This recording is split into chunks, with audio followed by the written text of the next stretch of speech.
Can Ruqyah be done by using technology? I mean, playing it on phone and listening? As long as it is Quran, why not?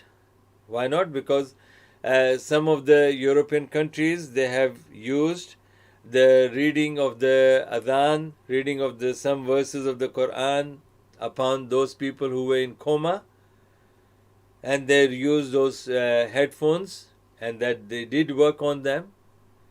And I was not believing in that, but one of the occasions I was invited to perform the ruqyah on a person who was in coma, and I was advised by the doctors not to approach him physically in the chamber where he was put, where he was kept, because that could be infective and that could infect anybody who is going into that except the doctors.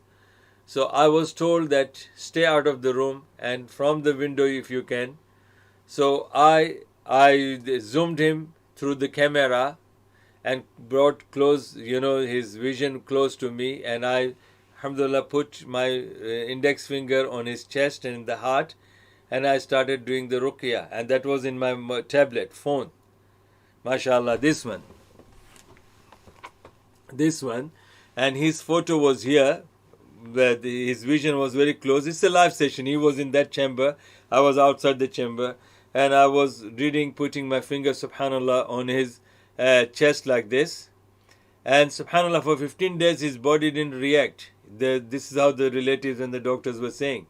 But when I, mashallah, started reading on him from the tablet, and see he's there, I'm not even physically touching him, and I just zoomed him, through the tablet, and I started reading by putting my finger, and I did the ruqyah, and subhanallah, his body was reacting, his heart beating started, and then later on his family said that he lived for a few days, talking and seeing and doing something, and the medicine was also working, and then after that, whatever Allah destined, he died. But this is how it is all possible. Technology is not haram to use for ruqyah purpose.